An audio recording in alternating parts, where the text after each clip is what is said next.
Masolo et Akati,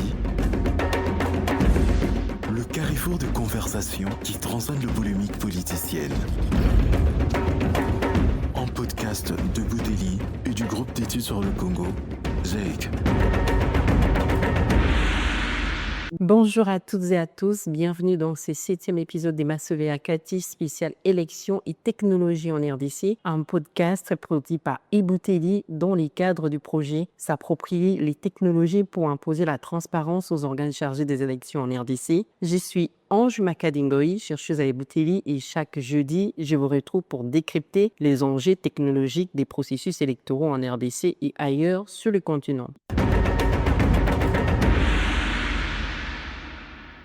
Dans cet épisode, nous allons parler des failles, vulnérabilités et défis institutionnels liés aux technologies électorales en Afrique. Alors que de nombreux pays misent sur la digitalisation pour améliorer les élections, plusieurs alertes émergent sur les cyberattaques, les contrats opaques, le manque de certification indépendante ou encore les risques de manipulation. Pour éclairer ces enjeux, nous nous appuyons sur la note d'analyse publiée en mai 2025 par Bouteli, Technologie électorale en Afrique. Quelle réponse institutionnelle aux failles et vulnérabilités? Pour en discuter, je reçois M. Nikelebe Maïdebe, juriste, analyste politique et écrivain congolais. Il a plus de 15 ans d'expérience dans la philanthropie, la création des coalitions et l'analyse des politiques sur les droits de l'homme, la justice transitionnelle, les élections et la bonne gouvernance. Bonjour M. Nikelebe. Bonjour madame. Merci d'avoir accepté notre invitation. Pour commencer, vous montrez dans votre note que l'Afrique semble résolument engagée dans l'adoption massive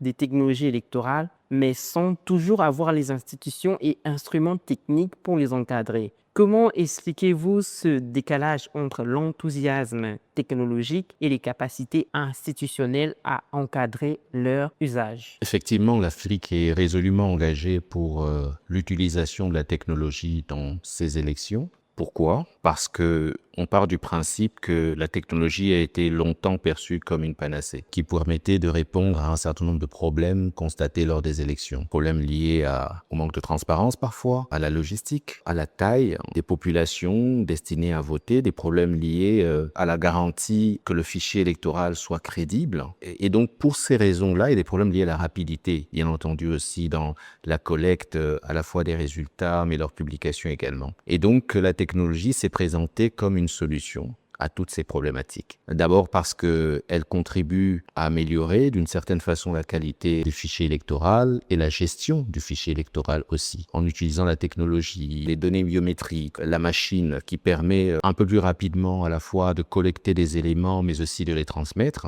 La technologie répond à des objectifs de timing. Au niveau, par exemple, du vote, que ce soit en RDC ou que ce soit ailleurs, on a rencontré des cas de bulletins de vote mastodontes, et ce n'est pas qu'au Congo, c'est aussi aux États-Unis, où il y avait des bulletins de vote très longs avec autant de candidats et qui rendaient les choses très difficiles à gérer ensuite. Donc la technologie a contribué à ça, à ne pas avoir le même souci de bulletin de vote, à avoir une rapidité du vote et donc d'une certaine façon à faire avancer les choses. Au même moment, on se rend de plus en plus compte que l'engouement de départ autour de l'utilisation de la technologie tend aujourd'hui à diminuer dans le chef d'une certaine partie des populations africaines parce qu'elles se rendent compte effectivement après avoir cru que la technologie par elle-même pourrait résoudre tous les problèmes constatés, se rendent bien évidemment compte que la technologie n'est pas la solution à tout, que la tricherie électorale dépend aussi d'un facteur humain. Ils se rendent aussi compte que l'utilisation de la technologie n'est pas complètement une panacée contre certains problèmes qui peuvent se poser. Les machines peuvent tomber en panne, il peut y avoir des bugs, il peut toujours y avoir des attaques contre le système informatique. Et donc dans ces conditions-là, ce n'est pas une solution à tout. Je le disais tout à l'heure, le facteur humain est également un facteur important parce que c'est des humains qui manipulent finalement ces machines. Et donc, dans ces conditions-là, on s'est rendu compte que sur le continent, de nouveaux problèmes émergent au niveau de la gestion des processus électoraux et que même en ce qui concerne les problématiques liées à la logistique, de nouveaux problèmes liés notamment au transport de ce matériel, à leur protection, à leur sécurisation, de l'utilisation de ces machines, des attaques informatiques qui peuvent également exister. Donc, en s'ouvrant à la technologie, les pays africains se sont aussi ouverts à d'autres formes de vulnérabilité. Et par rapport à ces vulnérabilités-là, une nécessité de réponse. Mais sur le terrain, le niveau d'expertise sur la technologie électorale ou les technologies électorales n'est pas la même que l'on soit membre de commission électorale nationale, organe de gestion des élections, ou que l'on soit un député national, un observateur électoral ou un simple citoyen. On se rend compte par exemple que le législateur qui est appelé à réviser les lois électorales pour les rendre plus aptes à répondre aux enjeux électoraux n'est pas nécessairement formé sur les questions de technologie électorale, n'est pas nécessairement au fait des évolutions des questions de technologie électorale et donc est appelé à statuer un peu comme un bateau qui navigue sans savoir exactement où il va. Parlons de la population. La population, elle aussi, elle est utilisatrice, mais n'est pas nécessairement au fait des vulnérabilités quelconques qui peuvent apparaître dans ce système-là, mais elle reste désireuse d'avoir un système électoral qui soit le plus apte possible à protéger leurs votes, mais aussi à faire que les résultats qui sont publiés correspondent à leurs attentes. Et au milieu de tout ça, on a l'acteur politique, le député national, celui qui légifère, celui qui prend des décisions. Et je disais tout à l'heure, il doit être conscient des nouveautés des technologies électorales et la manière dont elles affectent les décisions et se rassurer que la loi soit la plus à même d'encadrer le processus électoral correctement. D'autres questions également se posent. C'est les questions des contrats. Comment est-ce qu'ils sont signés? Les problèmes d'opacité, les problèmes de transfert de connaissances entre les entreprises qui aujourd'hui sont nombreuses à entrer dans ce marché des élections, dans ce business des élections ou dans ce business dans les élections, qui sont nombreuses aujourd'hui et qui viennent avec des produits parfois coûteux, qui nécessitent également un service après-vente en termes d'experts, de consommables, en termes de gestion de software qui entre également en compte, qui coûtent énormément au pays. Quid de la transparence dans la signature de ces contrats? Quid de la transparence et quid du contrôle de qualité de ce matériel? Qui dit qu'un matériel est apte à être utilisé dans une élection sur le continent, en RDC, au Kenya, au Nigeria ou ailleurs? Qui est responsable de certifier la qualité de ce matériel et la possibilité que ce matériel soit utilisé dans une élection précise? Voilà autant de questions aujourd'hui nouvelles qui se posent aux Africains, qu'il s'agisse des acteurs politiques, majorité opposition, des institutions, des assemblées législatives ou de la population elle-même. Les observateurs électoraux, qu'en est-il d'eux? Leur métier change aujourd'hui, mais sont-ils prêts aujourd'hui ou à même aujourd'hui à s'engager dans une observation électorale qui implique la technologie? Ont-ils les outils qu'il faut pour ça? Voilà les nouvelles questions et la donne nouvelle qui s'impose aux acteurs sur le continent africain. Merci beaucoup. On va revenir sur la question des certifications, mais vous soulignez déjà que les cyberattaques, comme celle enregistrée la Commission nationale indépendante, posent un problème majeur. Comment les États africains peuvent-ils anticiper et se protéger contre ces menaces? Il faut savoir déjà qu'aujourd'hui, avec l'usage des technologies, les attaques peuvent venir de partout. Elles n'ont pas de limitation de frontières. Elles ne considèrent pas la souveraineté des États. Une élection au Congo peut être attaquée depuis la Russie. Peu importe l'endroit d'où les attaques viennent, les États doivent être conscients que cette réalité-là existe. La deuxième chose, c'est que les États doivent être conscients que cette réalité existant, il est nécessaire d'avoir des mécanismes les plus optimaux possibles en interne pour garantir que les processus démocratiques des États soient préservés de tout ça. Essayez d'imaginer une élection qui soit manipulée par l'extérieur à souhait. Essayez d'imaginer un système électoral qui soit percé à jour par des hackers, où qu'ils soient. Essayez d'imaginer que des puissances soient en mesure de changer à souhait les résultats d'une élection. Imaginez l'impact que cela pourrait avoir sur la paix, sur la sécurité, sur la souveraineté, sur la stabilité d'un pays. Comprenez que face à ces réalités-là et face à ces risques, les États ont une obligation de prendre conscience des nouveaux enjeux et de se prémunir de tout ça. Alors comment on y arrive? On y arrive d'abord en ayant un matériel, des outils électoraux de qualité. Et pour arriver à ces outils de qualité, on y arrive aussi en mettant en place des politiques de qualité. Des politiques qui partent du principe que ces concepts-là et que ces attaques-là existent et qui établissent des règles qui vont obliger les commissions électorales nationales indépendantes, mais aussi ceux et celles qui d'une façon ou d'une autre interviennent dans le cycle électoral, à être regardants sur ce qui est fait. 1. Qualité du matériel qui est acheté, et pour la qualité du matériel, donc, certification. 2. Garantie que des softwares soient utilisés et garantir aussi qu'un mécanisme de protection de ce matériel soit existant. Il faut également être ouvert à la question de la transparence, tester de façon démocratique, de façon la plus ouverte possible pour garantir que l'utilisation, mais aussi la gestion de ces équipements, de ce matériel électorat répondent à certains standards. Je viens de parler du mot standard. Au niveau de l'Union européenne, il existe des normes qui encadrent le vote électronique et qui prennent en compte justement ces dangers aussi. L'étude insiste sur la nécessité d'établir des normes similaires sur le continent africain, à travers l'Union africaine notamment et ses différentes ramifications, mais aussi au niveau des États eux-mêmes, de prendre en compte un certain nombre de normes et principes qui devraient diriger la question du vote électronique. Il n'y a pas de système électoral qui soit imperméable à toute forme d'attaque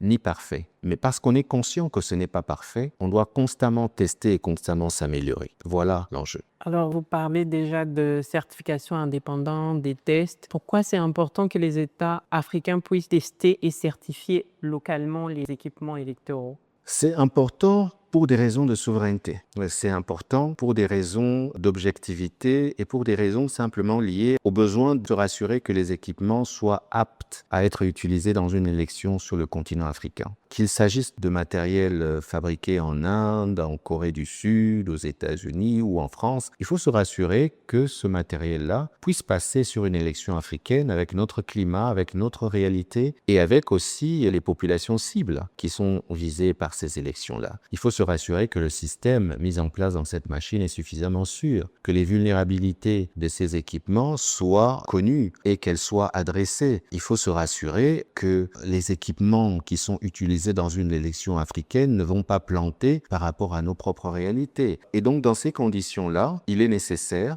de soutenir la question de la certification comme quelque chose d'utile. Et dans l'étude, nous insistons sur la nécessité de développer des capacités locales et des capacités continentales sur la certification. Parce que, de plus en plus, avoir ces capacités locales permettra justement de se rassurer que les États jouissent de leur souveraineté aussi dans ce domaine-là. Mais ça permettra aussi, dans l'avenir, de garantir aussi que certaines technologies électorales soient conçues, soient fabriquées sur le continent par des Africains. Et ça, c'est quelque chose qui est quand même important et quelque chose qui me séduit particulièrement. Alors, la question de la certification, ce n'est pas un débat africain, c'est un débat mondial. Aux États-Unis, il y a un certain nombre de laboratoires qui sont accrédités par le gouvernement américain pour justement se rassurer que tout équipement électoral destiné à une élection sur le sol américain puisse obtenir le visa de ces organismes de certification. Alors c'est important de penser à des choses similaires sur le continent. Voilà. On va terminer. Votre note appelle à des réformes continentales, notamment portées par l'Union africaine. Quelles sont les mesures concrètes recommandez-vous pour encadrer l'usage des technologies à l'échelle africaine? C'est déjà se rassurer que ces technologies respectent la loi ou les lois, en partant déjà des constitutions des différents pays et des droits fondamentaux reconnus dans ces constitutions-là. Se rassurer que le secret du vote soit garanti, se rassurer que la confidentialité justement soit garantie, se rassurer aussi que l'inclusivité soit également quelque chose de garanti. La question par exemple des droits des personnes vivant avec handicap, comment les personnes malvoyantes ou les personnes ayant des problèmes d'audition sont prises en considération par les équipements qui sont développés. C'est d'établir ce genre de normes qui vont permettre finalement d'avancer. C'est d'établir le principe que la certification doit faire partie intégrante des processus qui amènent justement à l'utilisation d'une technologie. C'est de garantir par exemple des principes de progressivité dans l'introduction de ces normes. Au niveau européen, c'est ce qu'ils plaident, c'est-à-dire que l'utilisation de ces technologies passe par une certaine progressivité. On ne les impose pas directement. Ils viennent petit à petit et on permet à la population de s'adapter. Donc autant de normes qui permettraient d'encadrer, permettraient ensuite aux États de les domestiquer dans leur propre législation pour pouvoir finalement avancer. Il y a, s'il faut revenir sur la RDC, beaucoup de choses qui sont dans l'usage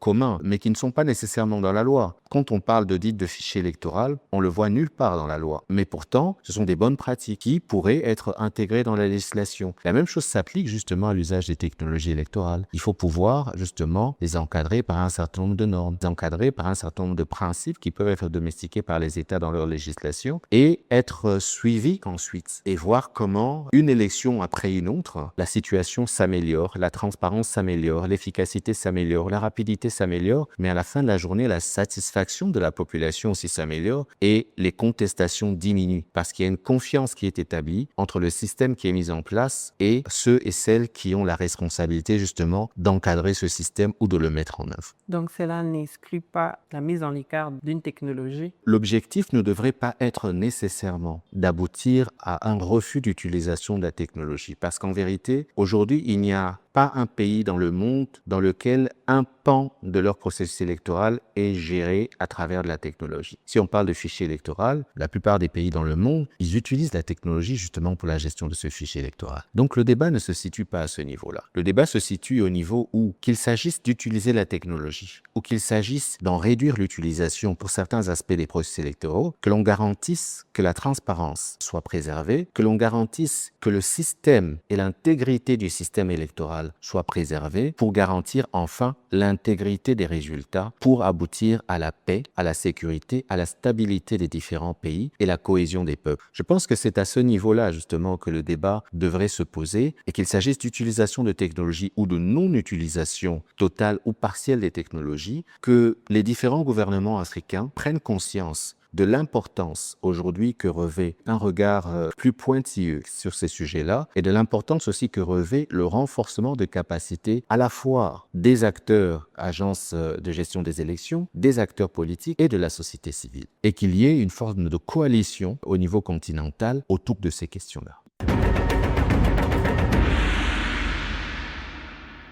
Merci beaucoup, Monsieur Nikelebe, pour cet éclairage sur les enjeux critiques qui entourent les technologies électorales sur les continents africains. Je rappelle que vous êtes juriste, analyste politique et écrivain congolais avec plus de 15 ans d'expérience dans la philanthropie, la création des coalitions et l'analyse des politiques sur les droits de l'homme, la justice transitionnelle, les élections et la bonne gouvernance. C'est la fin de cet épisode des Masolo Yakati consacré aux réponses institutionnelles aux failles des technologies électorales en Afrique. Vous pouvez retrouver la note complète sur notre site ebouteli.org. À bientôt. Masolo Yakati, le carrefour de conversation qui transcende le polémique politicienne. En podcast de Bouteli et du groupe d'études sur le Congo, GEC.